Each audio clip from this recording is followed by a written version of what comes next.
Ladies and gentlemen, welcome. Today is my distinct pleasure to introduce a man who is recognized. The battle of evolution is only one skirmish in a much larger war. Science simply makes no use of the hypothesis of God. Ask yourself, what has intelligent design given us? Nothing. We cannot accept intelligent design as an alternative scientific theory. They will never accept that we have a better argument. They just pester us and they waste our time.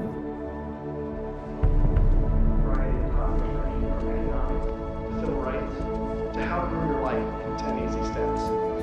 Today, Ben is speaking on the topic that has become increasingly important to him over recent years. While Ben has always been an ardent supporter of science, lately he has noticed an alarming trend in the scientific establishment that could have dire consequences for every American. Without further ado, please join me in giving a warm welcome for Mr. Ben Stein. Thank you. Thank you very much. Thank you very, very much. Thank you. Thank you very much, everybody. Thank you very much, gangsters. Thank you very, very much. Freedom is the essence of America. We're talking about freedom of speech, freedom of assembly, freedom from fear, freedom of religion. Martin Luther King said, America is essentially a dream, and he said it is a dream of freedom and equality, and freedom is the way to equality. And America simply would not be America without freedom. In every turning point in our history, the decision has always been about freedom. Freedom is what makes this country great. Freedom has allowed us to create, to explore, to overcome every challenge we have faced as a nation. But imagine if these freedoms were taken away. Where would we be? What would we lose? Well, unfortunately, I no longer need to imagine. It's happening. We are losing our freedom in one of the most important sectors of society, science. I have always assumed that scientists were free to ask any question, to pursue any line of inquiry without fear of reprisal. But recently, I've been alarmed to discover that this is not the case. It all began when I met evolutionary biologist Richard Sternberg in Washington, D.C. His life was nearly ruined when he strayed from the party line while serving as editor of a scientific journal affiliated with the prestigious Smithsonian Museum of Natural History. Your office was over there? That's correct. This here is the West Wing. Directly ahead of us is the West Wing of the Natural History Museum. So now you're not there anymore because you're a bad boy. No, I'm not. No, I was exiled. You're a bad boy. You questioned the powers that be. What was Dr. Sternberg's crime? He dared to publish an article by Dr. Stephen Meyer, one of the leading lights of the intelligent design movement. The paper ignited a firestorm of controversy merely because it suggested intelligent design might be able to explain how life began. As a result, Dr. Sternberg lost his office, his political and religious beliefs were investigated, and he was pressured to resign. The questioning of Darwinism was a bridge too far for many. The mentioning of intelligent design that occurs at the end of the paper was over the top. And I think the intelligent design proponents have raised a number of very important questions. And you wanted to get those questions brought up and discussed. Placed on the table. Placed on the table. People were so upset about it. They were so upset that you could see they had a physical, emotional reaction. Wow. They were saying that Stephen C. Meyer is a well-known Christian, that Stephen C. Meyer is an intelligent design proponent, that Stephen C. Meyer is a Republican. It was all couched in terms of religion, politics, and sociology. The way the chair of the department put it is that I was viewed as an intellectual terrorist. Terrorist? Because of giving the topic of intelligent design some modicum of credibility. What happened to Dr. Sternberg was terrible, but surely it was just an isolated case. I was still pretty skeptical, so naturally I checked in with the head of the Skeptics Society, Michael Shermer. So I can't prove there is no God or Yahweh in your case, any more than I can prove there is no Isis, Zeus, Apollo, Brahma, Ganesha, Mithras, Allah, or for that matter, the flying spaghetti monster. And think about just one thing. Why would the aliens look like this? Well, these are bipedal. Who drew that? Skepticism, it's not a position you take. It's just an approach to claims. This one is called the borderlands of science, where sense meets nonsense. Is intelligent design nonsense? Well, it's unproven. So in that sense, it's nonsense. So I would put it in the sort of shaded areas between good, solid science and total nonsense. You know, it's sort of 3/4 of the way toward the nonsense side. But you think, nevertheless, people should be allowed to speak about it and publish papers about it? They are free to write and publish and be heard in public forums and go to conferences just like everybody else does. Well, what if a person published something, say at the Smithsonian, in favor of intelligent design and then lost his job over it? And it had been peer-reviewed, and published, and then he lost his job over it anyway. What would happen? What do you think about that situation? I think that particular situation, there was something else going on. What was going on? I don't know. I mean, I don't know, because I don't know, but I think there had to be something. People don't get fired over something like that.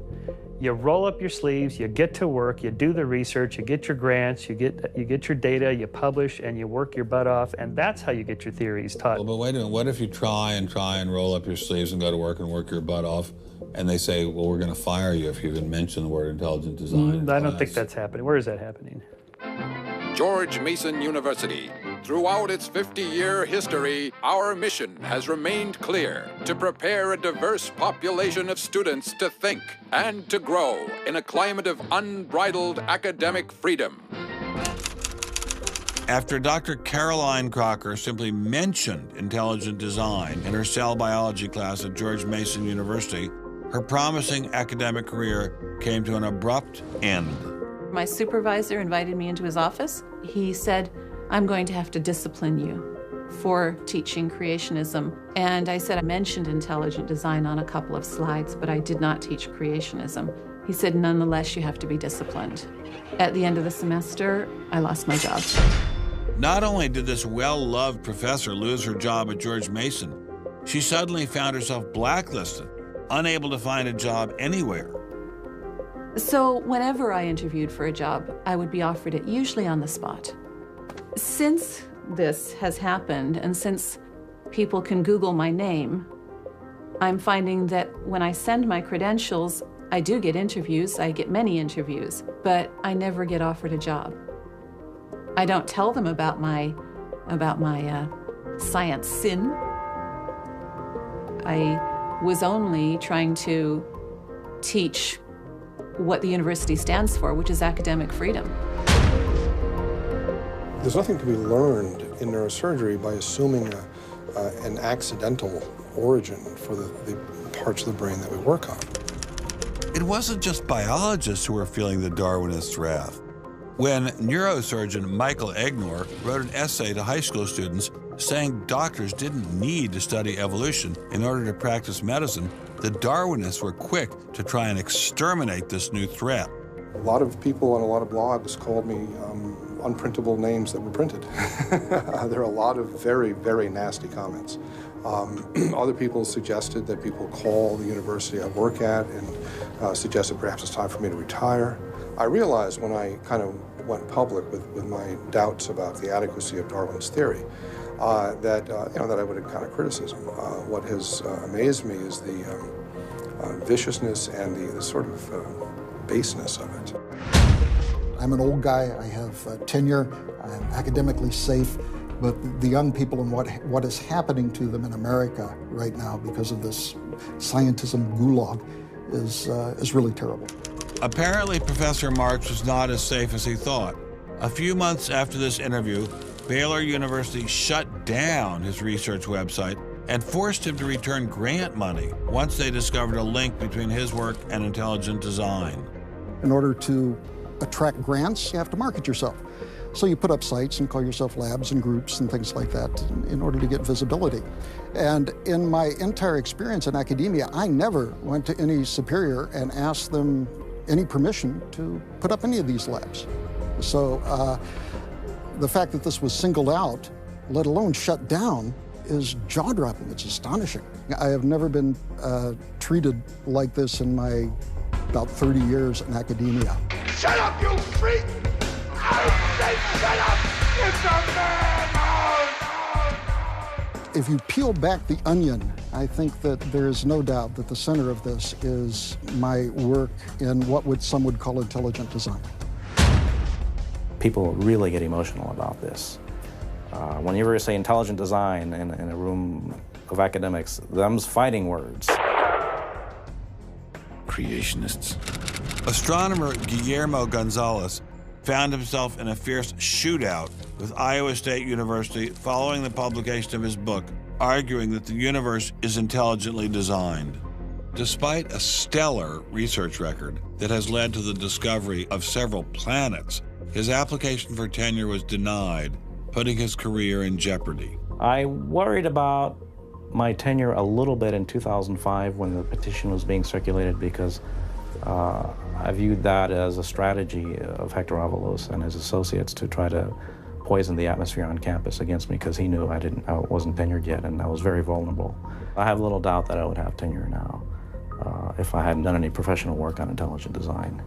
Dr. Gonzalez had this advice for scientists who might be thinking about following his example. If they value their careers, they should keep quiet about their intelligent design views. We know there are times and places to be quiet, and other times and places when we can make noise if we want to. Will you show us? Of course. Boys and girls, how would you like to show some of the ways we know of being quiet? It's the kind of thing where you just learn to keep your mouth shut. In addition to those scientists who were willing to appear on camera, we encountered many more who didn't dare show their face for fear of losing their jobs. You use an intelligent design perspective to get the research done, but you're not allowed to talk about it in public. And so there is definitely incentive, if you think about it, for people to remain within the mainstream. You know, what's he up to? What is he thinking? Is he one of them? That kind of thing. If I write intelligent design, they hear creationism. They hear religious right. They hear theocracy. So it appears Mr. Shermer, the self-styled skeptic, was wrong on this one. Intelligent design was being suppressed in a systematic and ruthless fashion. But maybe intelligent design should be suppressed. I didn't like what was happening to these scientists, but on the other hand, we don't want our kids being taught that the Earth is flat or that the Holocaust never happened. It was time to ask the scientific establishment what was so bad about intelligent design. Intelligent design people are not genuine scientists. Intelligent design is a racket. It's just propaganda. The only intelligent thing about it is to have got people to call it that. It's really very stupid as well. Everybody knows science education in America is appalling. What we don't need at this time is intelligent design in the classrooms. To present intelligent design stunts their educational growth. It stunts their intellectual growth. But what I don't understand is how these animals could have been on Earth millions of years before man. And the Bible says the whole Earth was created in only 6 days. It wasn't just the educational aspects of intelligent design that had scientists concerned. Many suspected the movement masked a much larger agenda. Intelligent design is a set of excuses to squeeze creationism into the classrooms. Get intelligent design in the schools today, and we can have school prayers tomorrow. Any other complaints? Can you imagine anything more boring? The boredom attached to ID is supreme. It is so boring that I can't even bother to think about it much anymore. It's just utterly boring. Love is in the air, everywhere I look around. Love is in the air, every sight and every sound.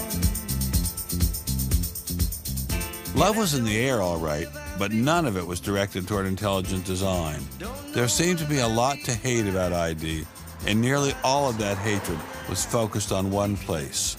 The people from the Discovery Institute, the people who are doing the intelligent design, they're all varnish and no product. The Discovery Institute is a propaganda mill. It's an institution designed to suck in money from religious investors and turn it into a sanitized, somewhat secular version of the creation story to get it into the schools. If they have a way of understanding nature that's superior to the one that we all are making lots of discoveries using, great. Bring it on.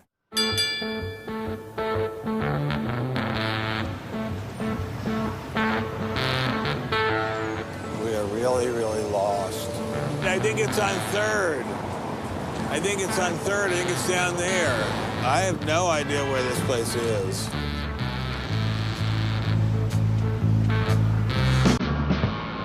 I just keep walking.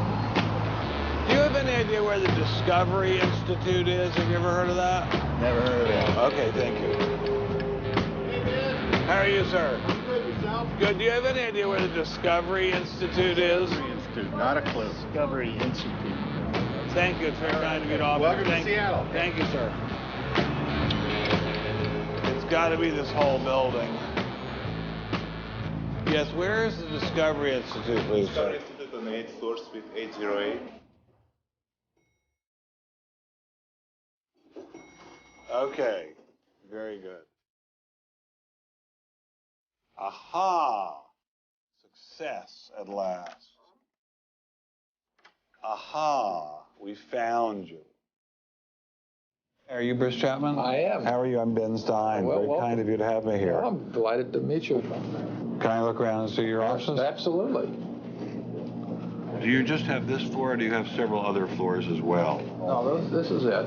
This is it? You've made an awful lot of trouble for being in such a small office. I thought it was going to be like the Pentagon. We're like the little boy that said the emperor has no clothes. And he didn't have a big organization either. When you go around and raise funds, your people are not saying to you, by the way, we're going to get all these scientists out of the classroom and put Christ back in the classroom.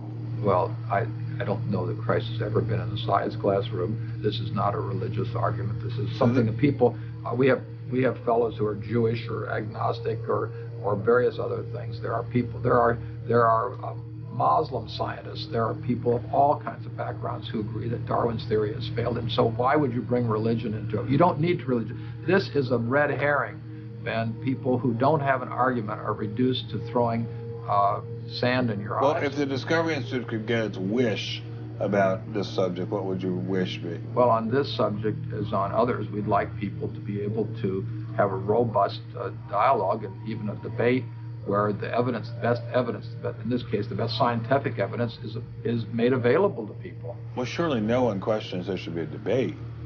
Oh, yes, they do. They do? They say the debate has been settled. Well, that the issue's when settled. was the debate settled? Ben, I'd like you to talk to the scientists. You don't want to get your science from me.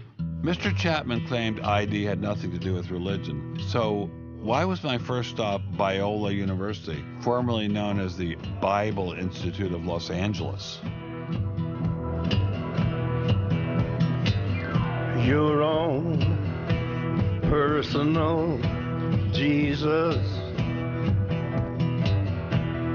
someone to hear your prayers, someone who cares. Footnote in the history of science, the your inference that own Stonehenge was caused by intelligence. personal Jesus, Remarkably stable in terms of all the knowledge. someone to hear your prayers, someone who's there.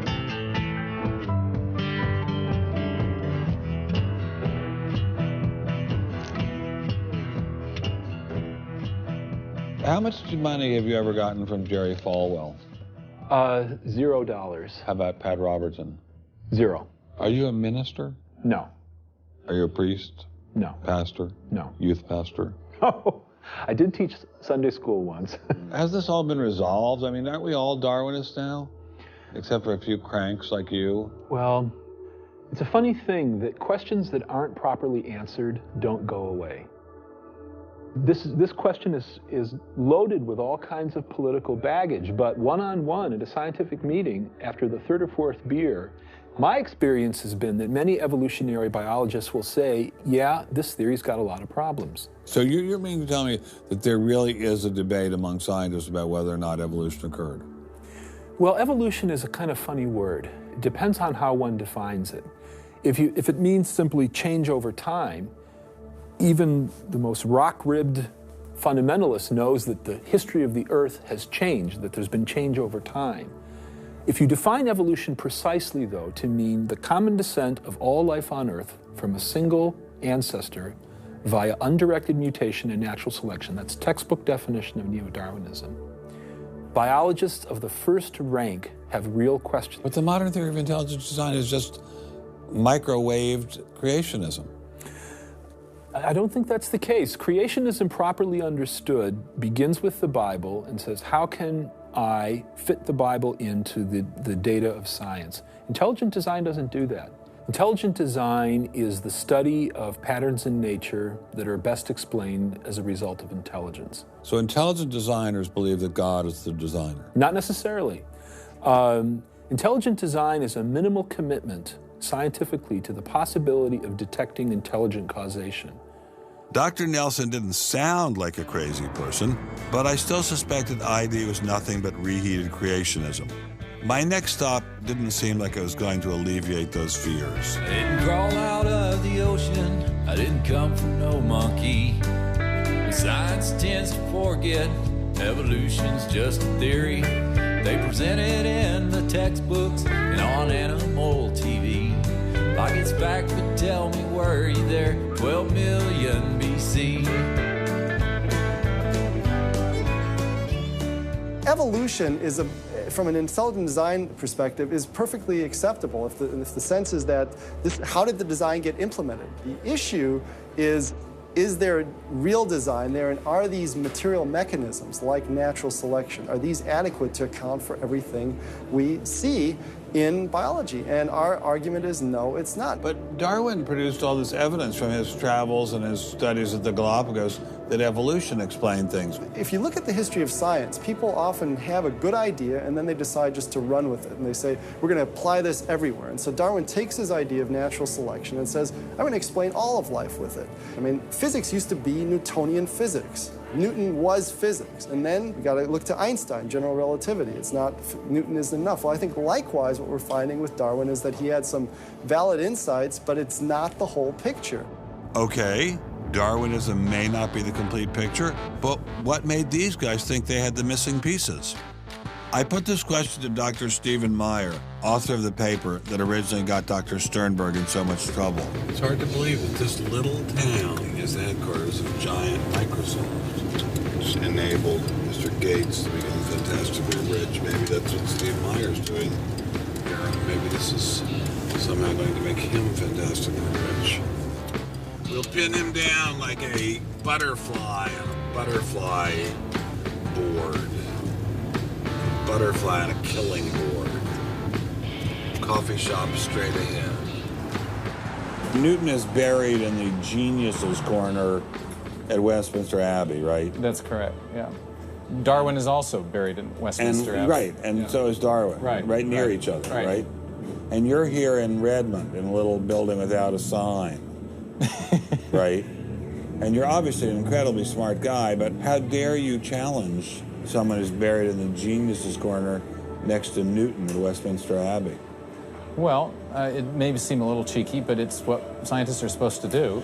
When I was in Cambridge, one of my supervisors often advised us to beware the sound of one hand clapping, which was a way of saying if there's an argument on one side, there's bound to be an argument on the other. And what I found in studying the structure of the argument in The Origin of Species is that for every evidence-based argument for one of Darwin's two key propositions, there is an evidence-based counter-argument. Well, but is it a debate? I mean, there's just you and a couple of other guys in a dinky little office downtown, say on one side, and there's the faculties of all the great universities of the world on the other side. Speaking with a great uniform and authoritative voice. Right. Yeah. Well, in any case, the debate really isn't going to be settled by numbers. It's going to be settled by the evidence and the arguments. While I was still in Bill Gates country, Dr. Meyer recommended I check in with molecular biologist Jonathan Wells. What kind of names do they call you? Creationist. What do you say back to them when they say you're a creationist? Well, I usually don't get the opportunity. What's at stake for you personally here? First of all, I love science. I think the way Darwinism corrupts the evidence, distorts the evidence, is bad for science. Well, the other scientists would tell you to just shut up if you love science, okay? Because you're sort of being a bomb thrower into science. I am upsetting the apple cart, and I think it deserves to be upset in this case. Why? Because the evidence is being distorted to prop up a theory that I think doesn't fit it. Was Darwinism really that bad? Perhaps a change of scenery would give me a fresh perspective. Quand je t'ai vu au coin de la rue, tout est vide, j'ai cru que tous les deux, sous le ciel bleu, nous serions très heureux.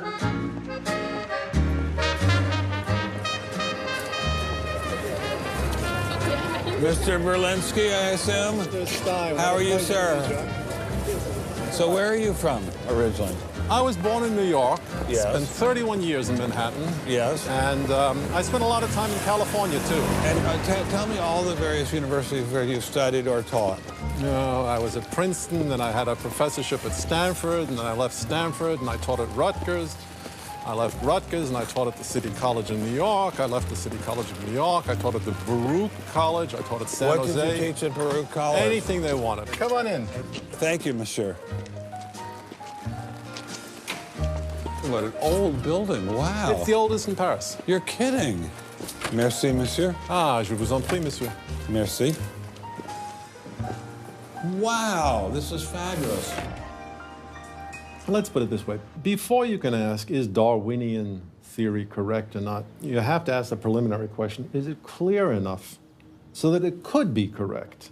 That's a very different question. One of my prevailing doctrines about Darwinian theory is, man, that thing is just a mess. It's like looking into a room full of smoke. Nothing in the theory is precisely, clearly, carefully defined or delineated. It lacks all of the rigor one expects from mathematical physics, and mathematical physics lacks all of the rigor one expects from mathematics. So we're talking about a gradual descent down the level of intelligibility until we reach evolutionary biology. We don't even know what a species is, for heaven's sakes. So his theory is smoke, but elegant smoke.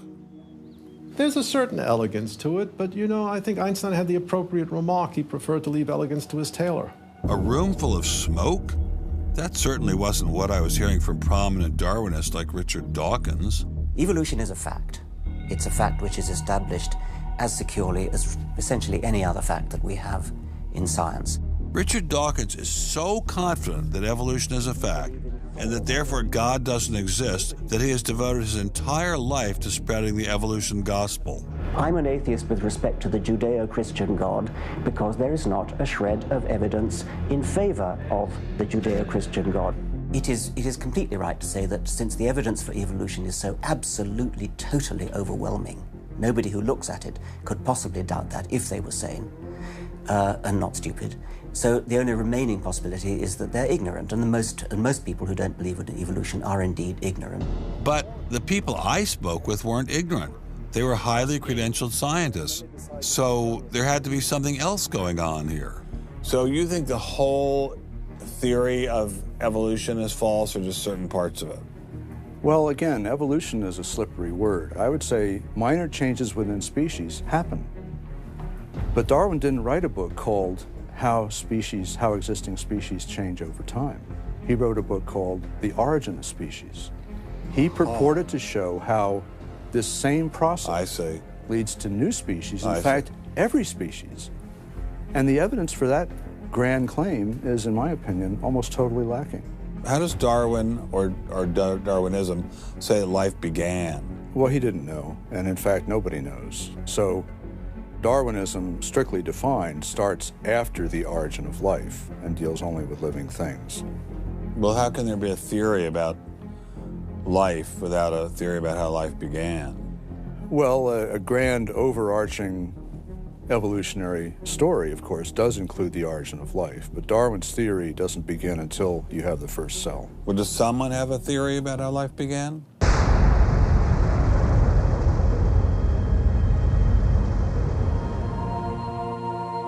This is the story of a small planet in space called Earth. For a typical Darwinian explanation of how life originated, Dr. Wells directed me toward this documentary. The chemical elements essential for life, hydrogen, oxygen, carbon, and nitrogen, were now in place. What was needed was a way of combining them. Perhaps the energy came from lightning. Whatever it was. Excuse me? Whatever it was, energy managed to arrange these chemical ingredients in just the right way. Whatever it was? I was hoping for something a little more scientific. The most popular idea has been that life emerged spontaneously from primordial soup. In 1953, Stanley Miller mixed water, methane, ammonia, and hydrogen to simulate the early Earth's atmosphere. Then he ran electricity through it in an attempt to jumpstart life. It's alive! It's alive! It didn't work. While the initial results seemed promising, 50 years later, most serious scientists have abandoned this approach in favor of alternate theories. Prominent Darwinist Michael Roos attempted to explain one of them to me. He wasn't kidding. How did we get from an inorganic world to the world of the cell? Well, one popular theory is that it might have started off on the backs of crystals. My crystal ball. Molecules piggybacked on the back of crystals forming, and that this led to more and more complex. But of course, the nice thing about crystals is every now and then you get mistakes, mutations, and that this opens the way for natural selection. But at one point there was not a living thing. Yeah. And then there was a living thing. How did that happen? Well, that's just I've just told you. And I don't see any reason why you shouldn't go from very simple to more and more complex to more and more complex. I don't either, but I don't know how you get from mud to a living cell. That's my question. Yes, well, I've told you. I think it was on the back of crystals. On the backs of crystals. On the backs of crystals is at least one hypothesis, yes. So that's your theory, and you think that is more likely and less far-fetched than intelligent design? I think it is. I wouldn't put Ben Stein's money on Dr. Roos's joyriding crystals, but it did make me wonder, what were the chances of life arising on its own? It's been speculated that probably there would have to be a minimum of about 250 proteins to provide a minimal life function. If that's really true, then I think it's almost inconceivable that life could have happened in some simple step-by-step way. Okay, so the simplest form of life requires at least 250 proteins to function. What's so difficult about that? Welcome to the Casino of Life. Who wants to spin for a chance to win? Oh, sure. I'll give it a shot. What do I win? Take a look at this. Huh? How about the world's first single-cell organism? This perfectly aligned string of proteins could be yours. Now, take a spin.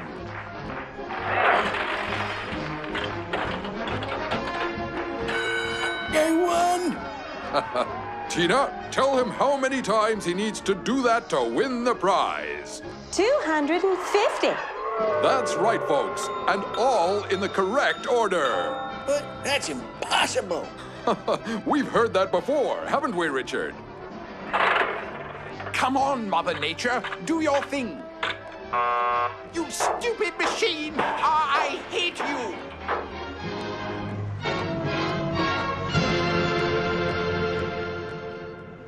We're talking about something that's staggeringly improbable, roughly 1 in a trillion.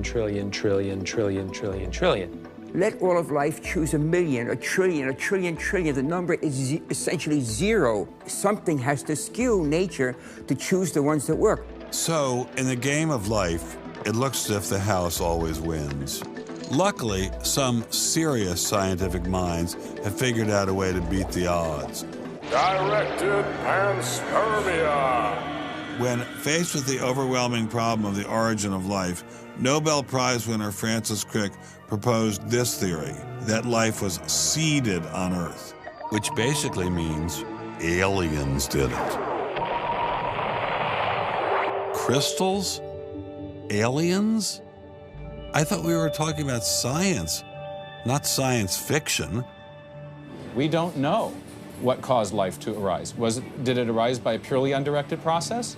Or did it arise by some kind of intelligent guidance or design? And the rules of science are being applied to actually foreclose one of the two possible answers to that very fundamental and basic and important question. So the rules of science say we will consider any possibility except one that is guided. Exactly.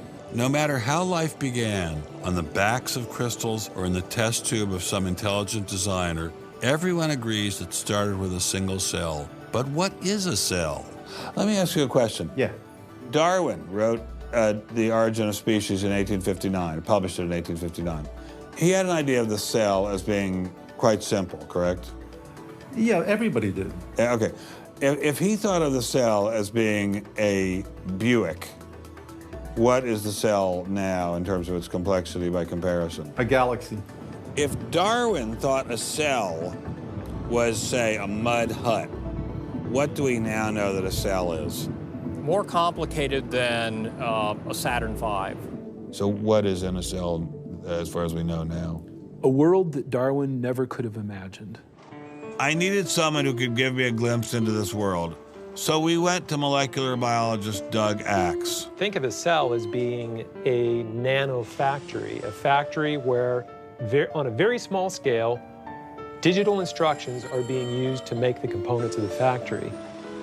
Here we have the famous DNA double helix. You can see the two helical strands that are intertwined and wind around each other on the outside of the molecule. This is the material that stores all of our genetic information. In higher life forms, this will be the equivalent of something like a gigabyte of information stored in the molecules that form the individual chromosomes, all packed within the nucleus, which is a tiny fraction of the entire cell size. So what does DNA do? Well, the information in DNA ends up providing the information for sequencing the amino acids to make proteins. We have information in a one-dimensional form that provides the information for a three-dimensional form.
I'm finally just beginning to grasp the complexity of the cell. Are there systems within the cell that go well beyond Darwinian evolution? Some type of cellular technology that drives adaptation, replication, quality control, and repair? What if these new mechanisms have massive design implications? Well, I say, so be it. The cell really is like nothing we've ever seen in the physical world. That's got to be firmly grasped. That's not something we can just say, oh, well, it's just a little bit more of the same old, same old. It's not the same old, same old. We are finding is that there's information that's in the cell that cannot be accounted for in terms of these undirected material causes. So there's, it has to be. And so there's some other, so it has to be an information source. So one of the key questions faced by modern biology is, where do you get information from? Well, Darwin assumed that the increase in information comes from natural selection. But natural selection reduces genetic information, and we know this from all the genetic population studies that we have. And where does the new genetic information going to come from? Well, that's the big question. So when we find information in the DNA molecule, the most likely explanation is that it too had an intelligent source. I mean, we need engineering principles to understand these systems, okay? I mean, it's only because of our advancements in nanotechnology that we can even begin to appreciate these systems. But using intelligent design didn't seem to stop the scientists I spoke with, so why all the controversy? Suppose we find, simply as a matter of fact, that our scientific inquiries point in one direction. Which is that there is an intelligent creator. Why should we eliminate that from discussion? Streng verboten? How come? Why? Streng verboten. Very good. What does streng verboten mean? Strongly forbidden. Strongly forbidden. You've got two possible hypotheses. You've got a wall through the middle of through your brain, in effect, through your thinking. You say, well, you can't consider anything on this side of the wall. Only hypotheses on this side of the wall are permissible for consideration. What about academic freedom? I mean, can't we just talk about this? Their reply is that science is not a democratic process. Oh, really? And that there is a consensus view. But wait a minute, we are to subscribe to the wait a second, view. but Darwin challenged the consensus view, and that's how we got Darwinism. If Darwin wanted to challenge the consensus today, how would he do it? Science isn't a hobby for rich aristocrats anymore. It's a multi-billion-dollar industry. And if you want a piece of the pie, you've got to be a good comrade. Scientific ideas. How we get them to you, the people. Every idea must be inspected to ensure that it is safe. All theories must pass through a series of checkpoints. First, the Academy. Getting a controversial theory through the Academy can be dangerous. Few people know this better than Congressman Mark Souder. He uncovered a targeted campaign led by individuals within the Smithsonian and the National Center for Science Education to destroy Dr. Sternberg's credibility. If you want peer reviews, if you want to be published, if you want to go to respected institutions, the core view does not tolerate dissent. There's kind of a, this is the way it is, and anybody who's a dissenter should be squashed. Are you going to be on my side if I let you up? Sure, Chick, sure. I'm on your side. Just let me up. I'll do anything you say. Souder isn't the only one who has witnessed the Academy's tactics. Journalist Larry Witham has seen similar behavior during his 25 years of covering the evolution controversy. Once you're thick in science, you can't question the paradigm. But if you want to get grants, if you want to be elected to high positions, if you want to get awards as a promoter of public education of science, you can't question the paradigm. People cannot be trusted to form their own opinions. This business about open-mindedness is nonsense. Why is the scientific establishment so afraid of free speech? There is this fear that if one aspect of the theory is closely scrutinized, there's going to be an unraveling. Who are you? Oh, I am the great and powerful Wizard of Oz. I interviewed dozens and dozens of scientists, and when they're amongst each other or talking to a journalist who they trust, they'll speak about You know, it's incredibly complex, or molecular biology is in a crisis. But publicly, they can't say that. Keeping a keen eye on the Academy, our various watchdog organizations. Listen to Eugenie Scott of the National Center for Science Education. The NCSE has been at the heart of virtually every evolution controversy over the past 25 years, vigorously defending the Darwinian gospel. We have had a lot of business, unfortunately, at NCSE in the last few years, because virtually every state in which science education standards has come up for consideration has had a big fight about the coverage of evolution in them. NCSE was started by a group of scientists and teachers who were very concerned because in the late 70s and early 80s there were a lot of attempts to pass equal time for creation science and evolution laws. And clearly this is something that neither scientists nor teachers liked. It wasn't exactly help the creationists are coming, but it's, you know, kind of along those lines. Most scientists just throw up their hands and say, creationists, they drive me crazy, you know, you handle it. We've worked a lot with science education organizations. The most important group we work with is members of the faith community, because the best kept secret in this controversy is that Catholics and mainstream Protestants are okay on evolution. Are you sure about that, Eugenie? Liberal Christians have been fighting with conservative Christians for so long that they'll side with anybody against the fundamentalists. And Eugenie Scott says, well, welcome over. There's a kind of science defense lobby, or an evolution defense lobby in particular. They are mostly atheists, but they are desperately wanting to be friendly to mainstream, sensible religious people. And the way you do that is to tell them that there's no incompatibility between science and religion. But is there really an incompatibility? Can't we believe in God and Darwin? Implicit in most evolutionary theory is that either there's no God or God can't have any role in it. So naturally, as many evolutionists will say, it's the strongest engine for atheism.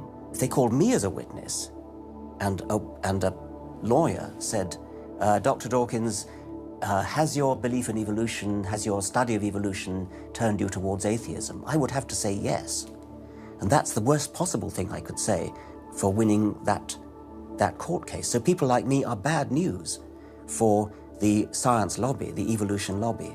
By the way, I'm being a hell of a lot more frank and honest in this interview than many people in this field would be. Working hard to keep ideas in check are our friends in the media. Morning, paper. Paper, mister? The tendency of the media is to side with the establishment because they inherently agree with the establishment. Eugenie Scott, my understanding is that there is not a single peer-reviewed article out there that supports intelligent design. Am I wrong? You are not wrong. You are correct. I believe that we get coverage, but we always get coverage like we're the outsider, not like it's an even debate. But instead of merely reporting news, he analyzes it, often expressing his personal opinions. We constantly deal with reporters who refuse even to report the correct definition of intelligent design. They, over and over again, talk about life is so complex, God must have done it. Just admit it, it's religion. Very simple. You just can't, it's religion. It's a wanton distortion of our position. So you'd ask. I've got a hot story here. You can look at Associated Press stories, and the same sentence will appear in those stories for 10 years. Intelligent design says that life is too complex. It's called a boilerplate. And the reporter never reports anymore or gets any new ways to say it, so the public understanding never advances. But what happens if a reporter decides to take a more balanced approach to intelligent design? There might be remarkable pressure on that reporter not to side against the evolutionists. I thought I told you to kill that story. Few reporters have learned this better than author and journalist Pamela Winnick. When she refused to take sides in an article she wrote about intelligent design, the Darwinists found a new favorite target. Number one, I wasn't Christian, I was Jewish. Number two, I wasn't religious. Number three, I was not taking a position in favor of creationism. I was writing about intelligent design, and it didn't matter. After I wrote that one piece, everything I wrote on the subject was scrutinized. There were hate letters coming into the newspaper. If you give any credence to it whatsoever, which means just writing about it, you are just finished as a journalist. Other journalists we spoke with told similar stories, but didn't dare appear on camera. And now, the presses are ready to roll. When all other checkpoints fail, there is always the courts.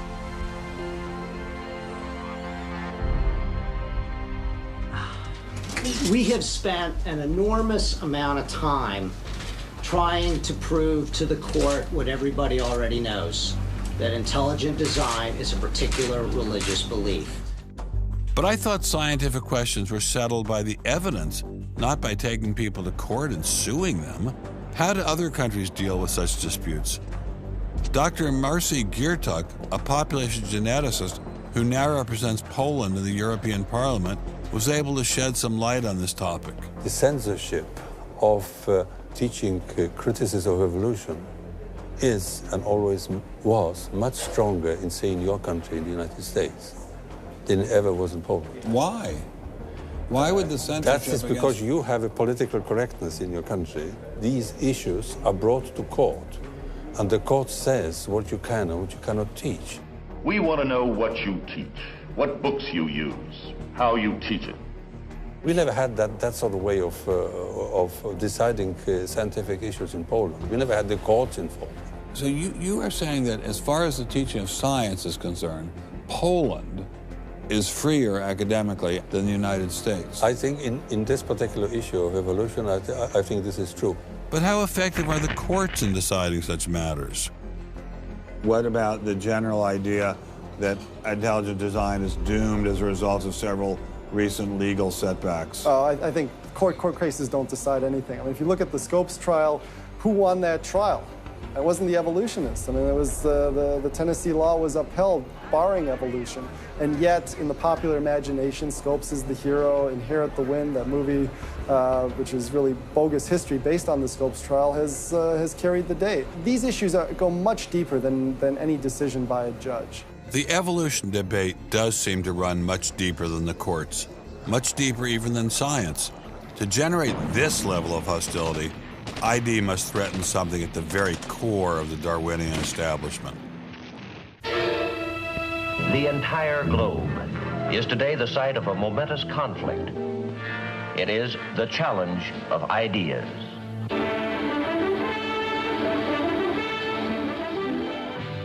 I'm Edward R. Murrow. For a little while, I would like to review with you the great conflict of our times, one which demands and must get the attention and the involvement of each one of us.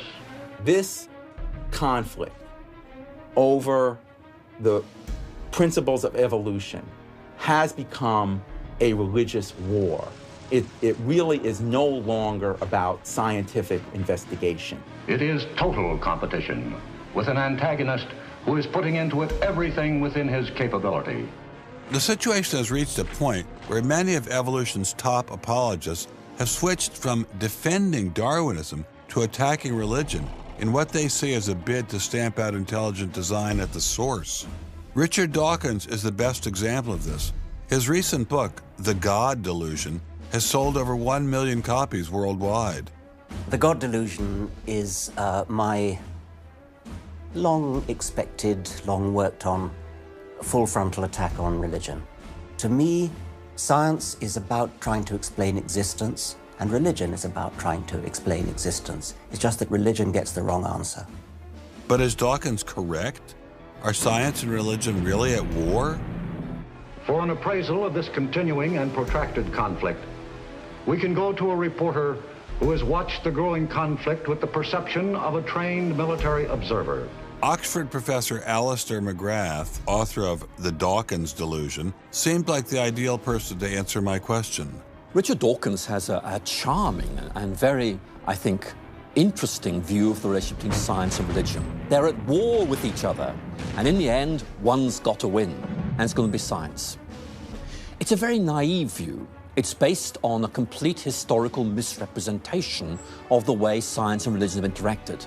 Dawkins seems to think that a scientific description is an anti-religious argument.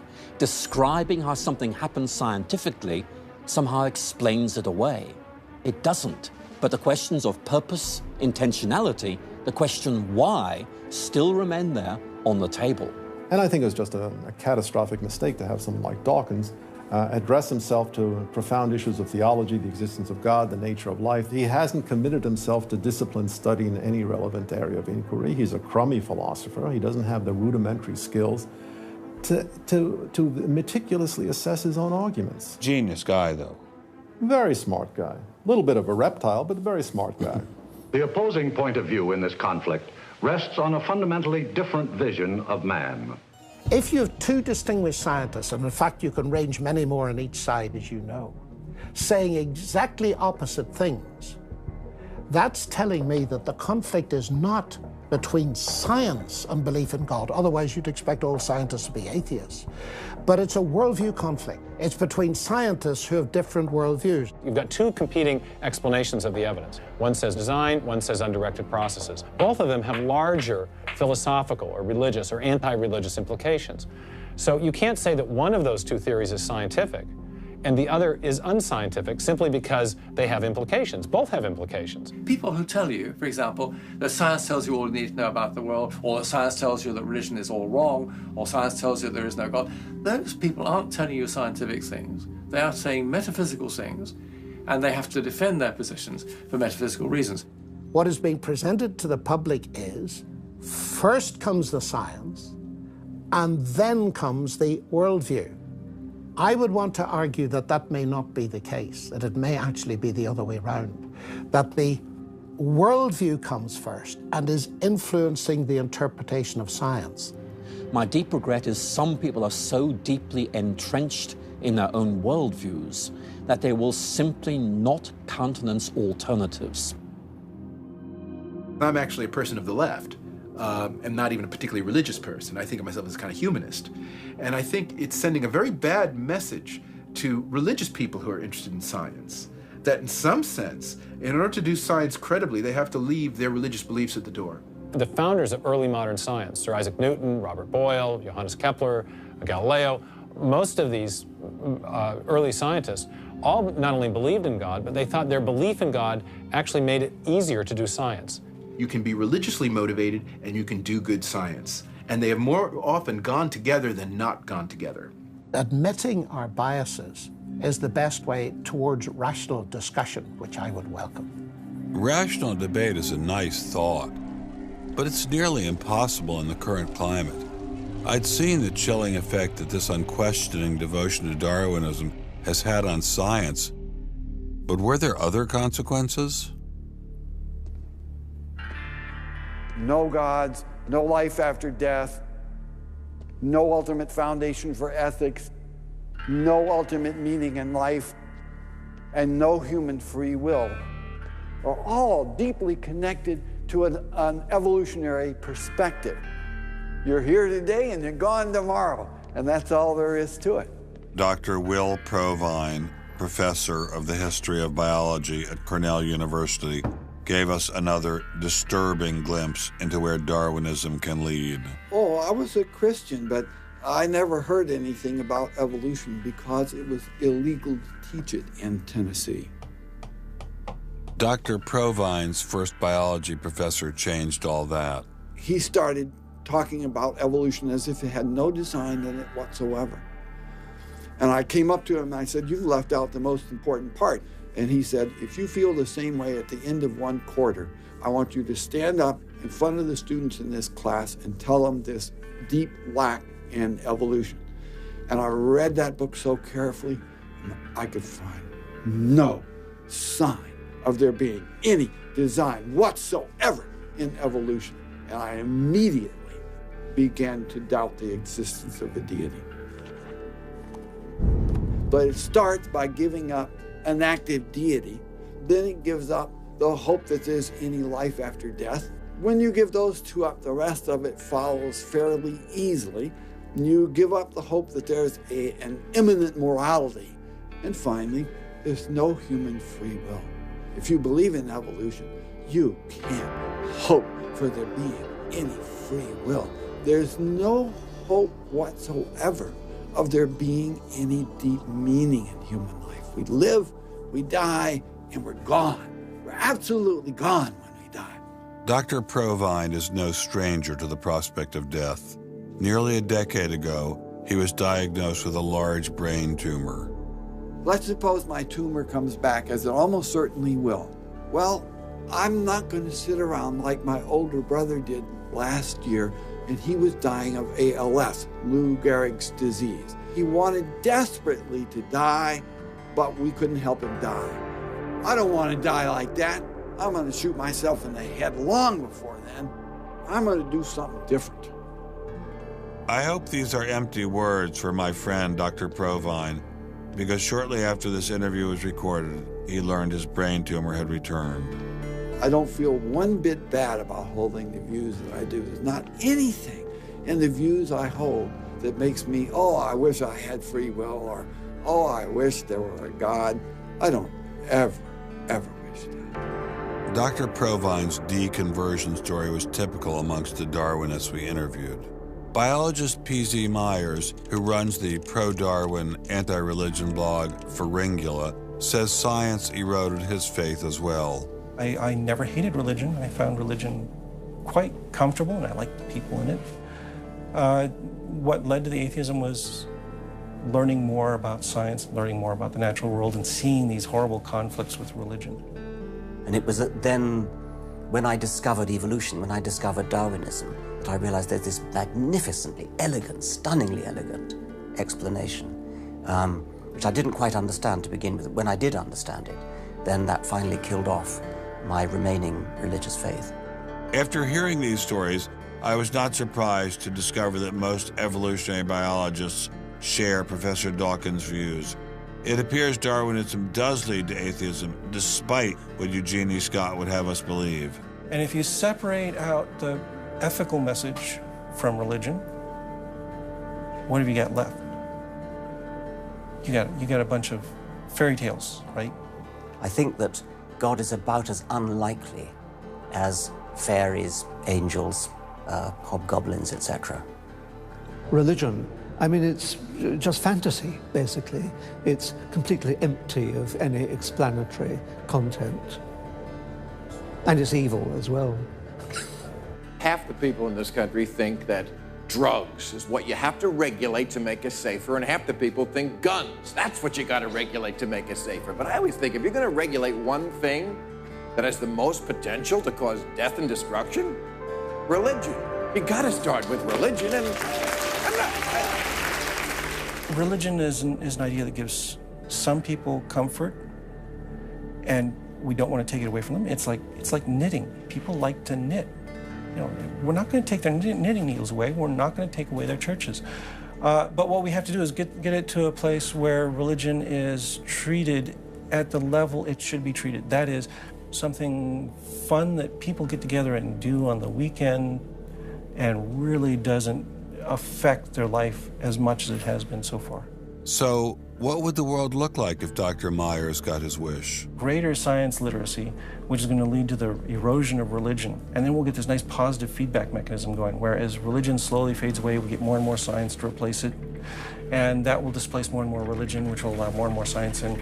And we'll eventually get to that point where religion has taken that appropriate place as a side dish rather than the main course.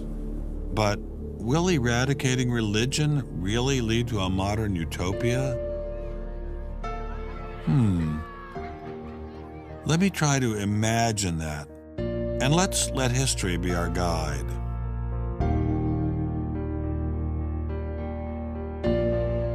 In part, I think Matthew Arnold put his hands on it when he spoke about the withdrawal of faith. There is a connection between a society that has at least a minimal commitment to certain kinds of transcendental values and what human beings permit themselves to do one to the other.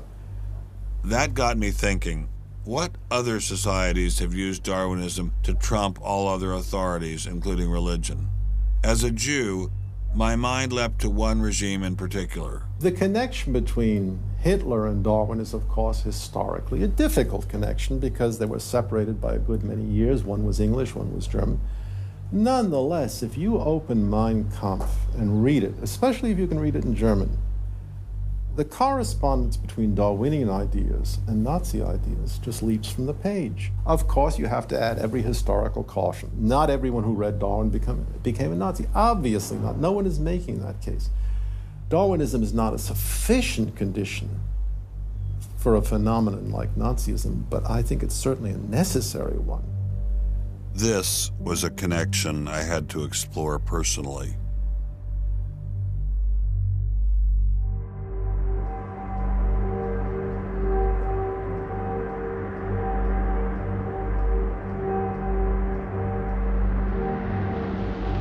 American officers arrive at a Nazi institution seized by First Army troops. Under the guise of an insane asylum, this has been the headquarters for the systematic murder.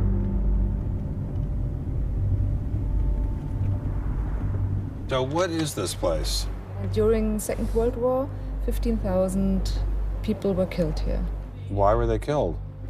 They were killed because they were people with handicaps. Why kill them? What's the point of killing them? People who were not able to work, people who were not able to live by themselves, that they were useless eaters. Useless eaters. And life unworthy of living. This idea grew up in the 20s. So long before National Socialism, biologists, anthropologists, they thought that maybe mankind could, or the government could interfere into the growth of the population. I see. And they had the utopia that they would have a society without illness and without handicap. Alles Lebensschwache geht in der Natur unfehlbar zugrunde. Wir Menschen haben gegen dieses Gesetz der natürlichen Auslese in den letzten Jahrzehnten furchtbar gesündigt. Wir haben unwertes Leben nicht nur erhalten, wir haben ihm auch Vermehrung gewährt. Die Nachkommen dieser Kranken sahen so aus, die tiefer stehen als jedes Tier. So this was a Darwinian concept? Yes. And also a Malthusian concept, very much Malthusian.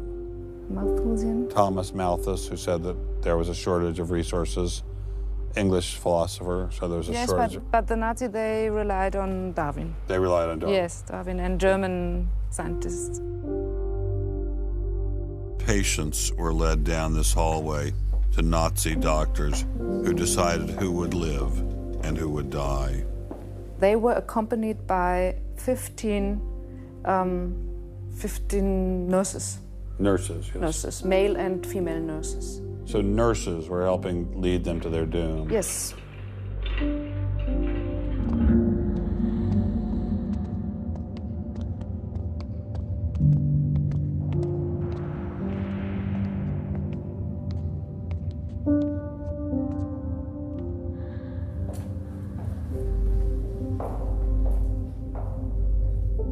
So were the prisoners told they were taking a shower? Yes, they were taking a shower, and here was 1 or 2 showers. So how many people were brought into this room? 60 to 70.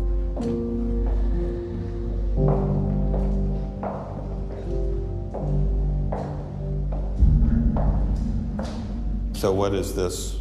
This is the dissection table.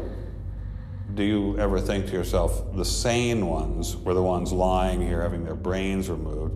The insane one was Dr. Gorgas and all the other people did?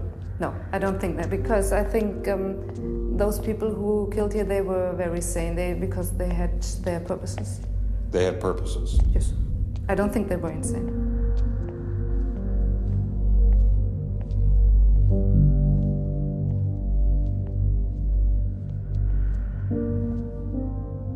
They had 2 crematory ovens. I see. And they killed about 70 people. A day? So a day, so they had... That's barely enough time. And they only killed from Monday to Friday.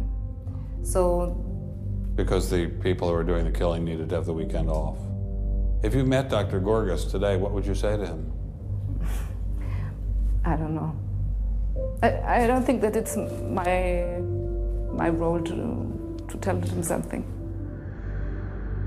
It's difficult to describe how it felt to walk through such a haunting place, to know that these cold stone and tile walls were the last things the victims of Hadamar ever saw. I wanted to explore this connection further, so I met with the author of From Darwin to Hitler, Dr. Richard Weikart. Hitler and many of the physicians that carried out this program were very fanatical Darwinists, and particularly they wanted to apply Darwinism to society. Was wir uns unter der deutschen Jugend der Zukunft wünschen, ist etwas anderes, als was die Vergangenheit sich gewünscht hat. Wir müssen einen neuen Menschen, auf das unser Volk nicht an den typischen Degenerationserscheinungen dieser neuen Zeit zugrunde geht. Many of these people in the 19-teens, 1920s, who were putting forward some of these ideas about racism were considered the leading scientists. These were Darwinists who were taken seriously by fellow academics. It's not to say that all academics believed it. These leading academics, were there any of them who were Americans? There were plenty of Americans who were saying similar kinds of things. Not only were Americans saying such things, they were pioneers in this fledgling science known as eugenics. They thought they could help evolution along by sterilizing the so-called feeble-minded and prohibiting them from getting married. Physicians who are aware of the history of 20th century American medicine harbor some bad feelings towards Darwinists because of eugenics. And eugenics, which was an attempt to breed human beings, it was the darkest chapter of American medicine ever. There were 50,000 people involuntarily sterilized because they were deemed unfit to breed, basically. Eugenics isn't just history. The spirit of the movement lives on today. Margaret Sanger was the head of Planned Parenthood. She was a very fanatical in her promotion of eugenics. In fact, Planned Parenthood was all about birth control for the impoverished and lower classes to try to help improve the species.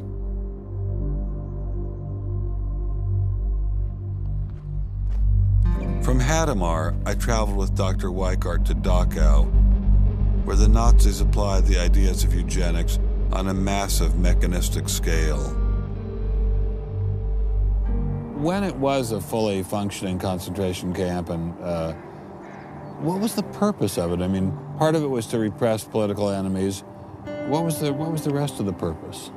Well, beyond the repression of the political enemies, which was its purpose at the very beginning, then later on it transformed into repressing racial enemies. And sometimes those categories overlapped because sometimes they thought that these people were political enemies because they were inferior biologically. The war itself was part of the Darwinian struggle for existence for Hitler. And he saw the extermination of the Jews as one of those fronts to this warfare going on as this Darwinian struggle for existence. Would you say that Hitler was insane? No, I wouldn't say he was insane. I think he had imbibed some very, very wrong ideas. And in fact, I think he took the logic of them in certain ways that brought him to take very radical solutions for them. Would you say he was evil?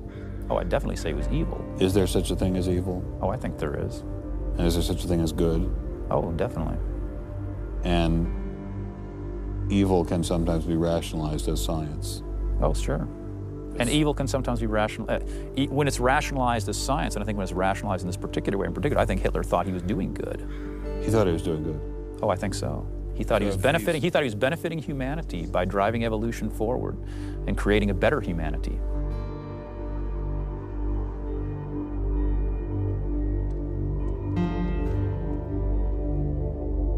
Before leaving Dachau, I stopped by the memorial commemorating the thousands of Jews who were killed there in excruciating conditions. I know that Darwinism does not automatically equate to Nazism. But if Darwinism inspired and justified such horrific events in the past, could it be used to rationalize similar initiatives today? There's a good German expression, so fängt es immer an. I mean, it always begins in the same way. Something to remember in the context of United States discussions of euthanasia and abortion. It always begins in the same way. There seems to be an excellent argument for getting rid of useless people by killing them. Or at least it seems excellent to the people advancing the argument. It's a love affair with death and, the euthanasia and this movement going on, which I find appalling. And the idea is that, immediately rid our society of anybody who might be a drain, and think of people in economic terms. And I think that's where some of the Darwin fits in, actually. It's just a devaluing of human life. First of all, if you take seriously that evolution has to do with, the transition of life forms, and that life and death are just natural processes, then one gets to be liberal about abortion and euthanasia. All of those kinds of ideas seem to me follow very naturally from a Darwinian perspective, a deprivileging of human beings, basically. And I think that people who want to endorse Darwinism have to sort of take this kind of viewpoint very seriously. And when we see an elite, and it is an elite that controls essentially all the research money in science, saying there is no such thing as moral truth, science will not be related to religion. I mean, it's essentially official policy of the National Academy of Science that religion and science will not be related. I mean, hey, that cuts off a lot of debate, doesn't it? What's going to happen if this doesn't change? Well, I think we're watching it happen, aren't we? I needed time to think, so I traveled to the birthplace of this idea.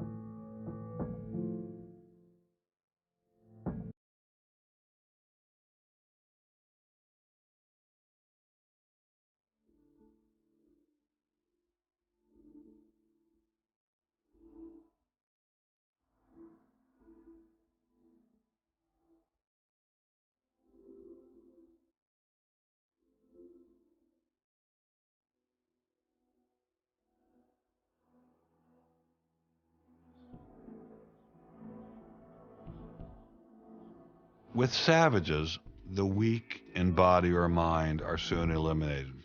We civilized men, on the other hand, do our utmost to check the process of elimination. We build asylums for the imbecile, the maimed, and the sick. Thus, the weak members of civilized societies propagate their kind. No one who has attended to the breeding of domestic animals will doubt that this must be highly injurious to the race of man. Hardly anyone is so ignorant as to allow his worst animals to breed. Charles Darwin, The Descent of Man, 1871.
Throughout the Cold War in Germany, there was this wall erected to keep ideas out.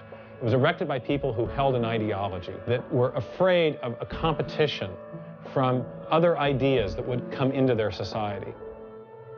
And what we're seeing happening in science today is very much like that. But I think that's just a strategy for protecting a failing ideology from competition. America didn't become the great nation that it is by suppressing ideas. It progressed by allowing freedom of speech and freedom of inquiry.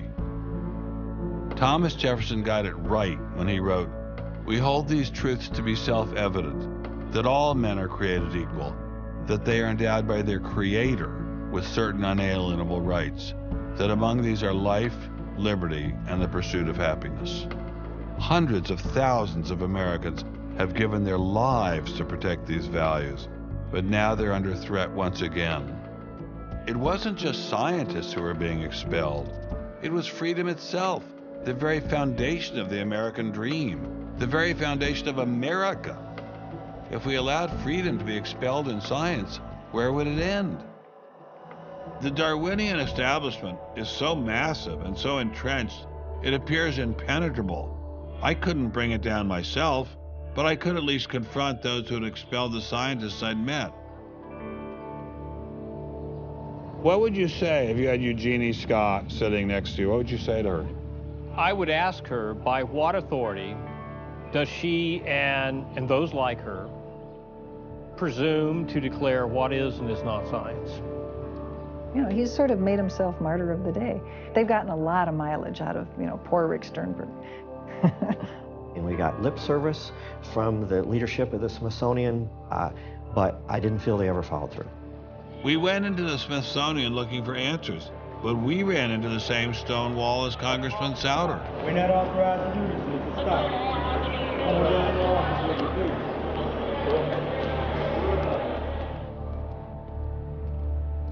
please. He said, nonetheless, you have to be disciplined, and I lost my job. We did get an interview with a spokesman from George Mason, but it was impossible to knock him off his script. Her contract was not renewed.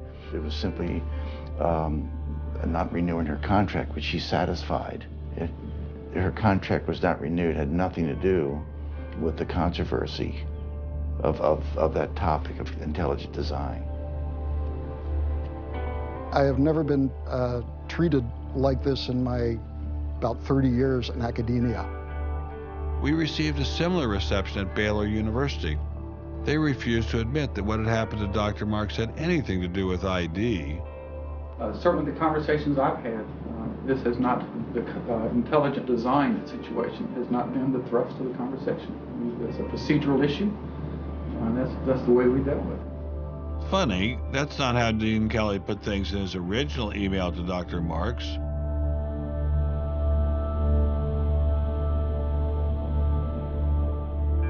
I'm not mixing my religion with my science. The questions that I ask in my intelligent design research are perfectly legitimate scientific questions. At least the top guns at Iowa State were willing to own up to their actions. What we wanted to stop is the use of the name of ISU to validate intelligent design algorithms, and we did succeed. I really think a lot of Guillermo. He's a great guy. So, I mean, that's why I'm kind of disappointed, all right, that he should have just left this alone. So, in my opinion, should have just left it alone. Dr. Hauptmann elaborated further on his great regard for Gonzalez. This is quoting an email from you to Mr. Avalos. You say, "Sometimes it is just best to ignore idiots," in reference to Guillermo.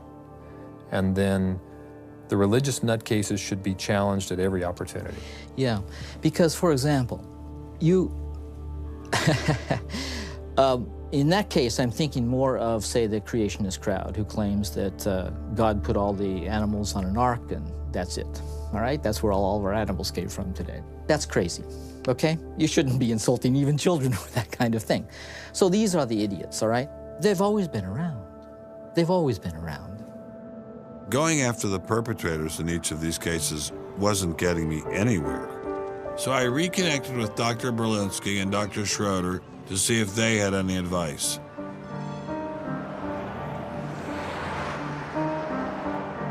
There's a boundary to what science will accept right now. I think the parallel is exactly this wall coming down. Ask any Berliner on the from the east side what it meant to have the wall come down.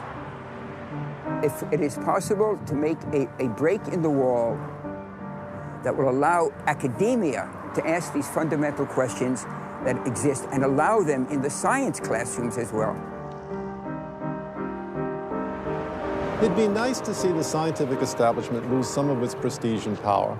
It'd be nice to see other questions being opened up. Above all, it'd be nice to have a real spirit of self-criticism penetrating the sciences. What can I do to bring down the wall? Is there anything I can do?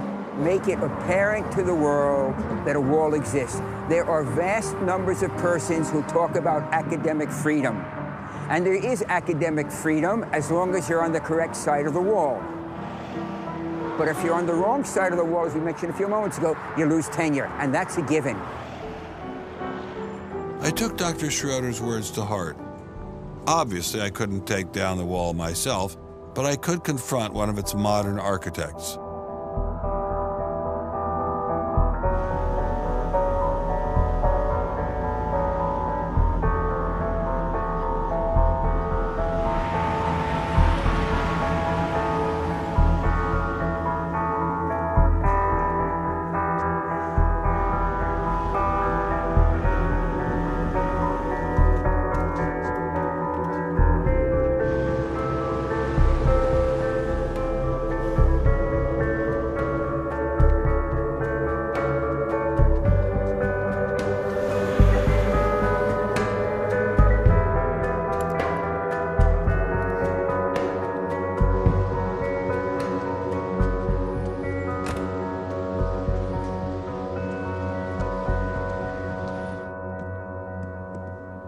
Hello, Professor Dawkins. How are you?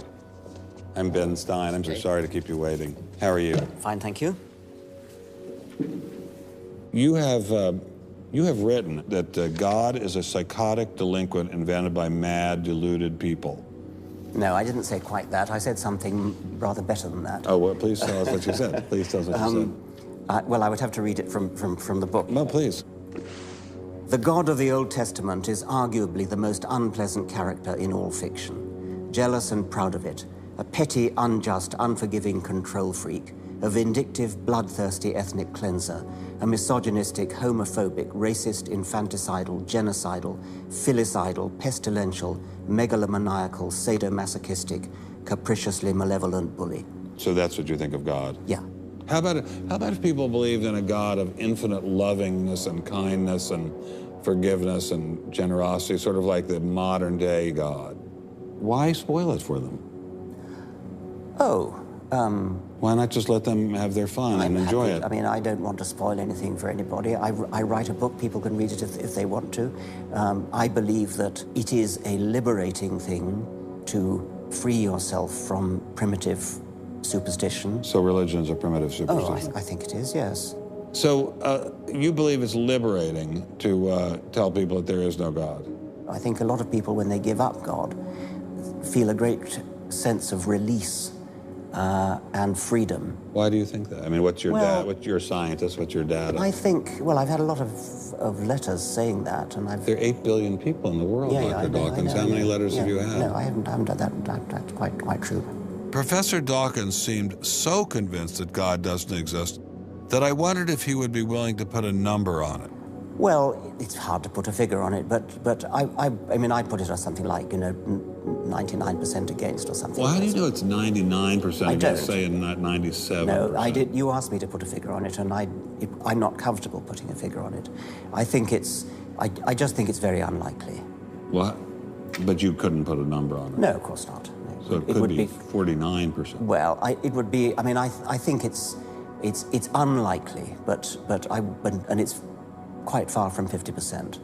How do you know? I don't know. I mean, I put an argument in the book. Well, then who did create the heavens and the earth? Why do you use the word who? You see, you immediately beg the question by using the word who.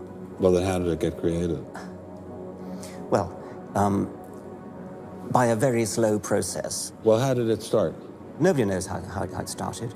We know the kind of event that it must have been. We know the sort of event that must have happened for the origin of life. And what was that? It was the origin of the first self-replicating molecule. Right, and how did that happen? I told you we don't know. So you have no idea how it started? No. Nor has anybody. Nor has anyone else. What do you think is the possibility that intelligent design might turn out to be the answer to some issues in genetics or in evolution? It could come about in the following way. It could be that at some earlier time, somewhere in the universe, a civilization evolved by probably some kind of Darwinian means to a very, very high level of technology and designed a form of life that they seeded onto, perhaps this planet. Now, that is a possibility and an intriguing possibility. And I suppose it's possible that you might find evidence for that if you look at the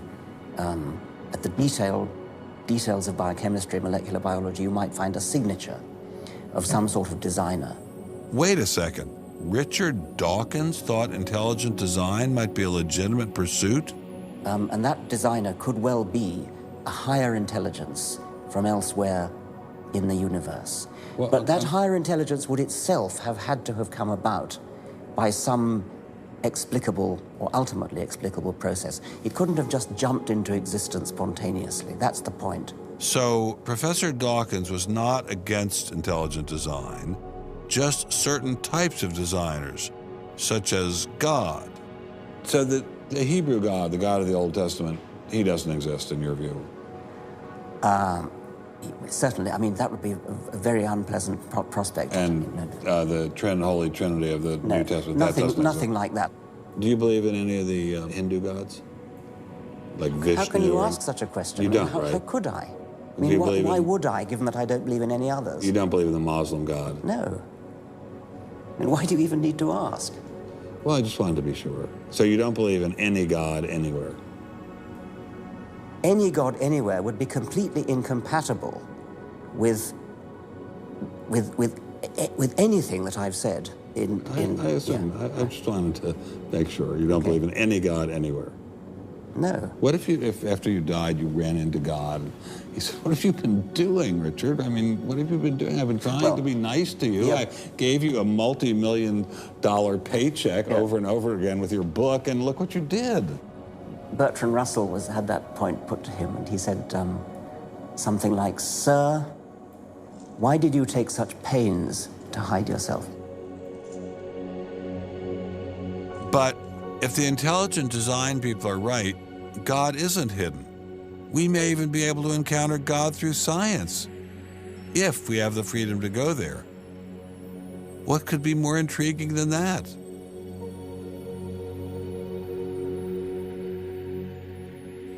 We take freedom for granted here in the United States. Freedom is what this country is all about. And a huge part of freedom is freedom of inquiry. But now, I'm sorry to say, freedom of inquiry in science is being suppressed. Behind me stands a wall that encircles the free sectors of this city, part of a vast system of barriers. There are people out there who want to keep science in a little box where it can't possibly touch a higher power, cannot possibly touch God. Those barriers cut across Germany in a gash of barbed wire, concrete, dog runs, and guard towers.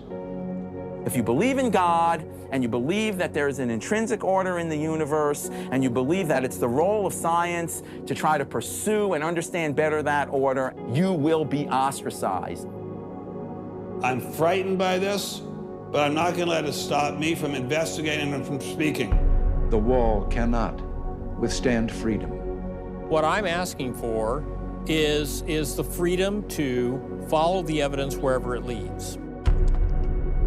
My hope is that there'll be enough independent thinking scientists who don't like to be told what to think. People on both sides of the argument being prepared to talk and listen. And above all, a willingness to keep these dialogues open. It might allow a lot of very good scientists to be scientists who aren't being allowed to be scientists right now. I don't care what they end up as being. I don't care if they end up being religious, a young earth creationist. If they have thought their way through the issues and get there, I'm all for them. And why do I think we're going to win in this struggle? Because truth-crushed earth will rise again. To find out what's true has a value all of its own. If it has additional good consequences, so be it. because no lie can live forever. And I believe that science gives us one perspective on the world, and our religious insight gives us another perspective on the world. And by putting the two together, they will see more deeply and more truly. And if we will stand up for freedom, freedom is the victor. And if we all do that, we will overcome.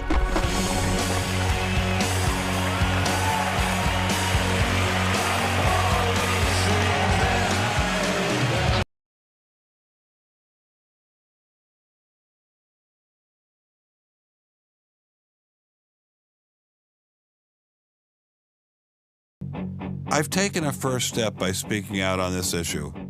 But if the wall is to come down, we all have to do our part. Some of you will pay a heavy price for speaking out. You may even lose your job.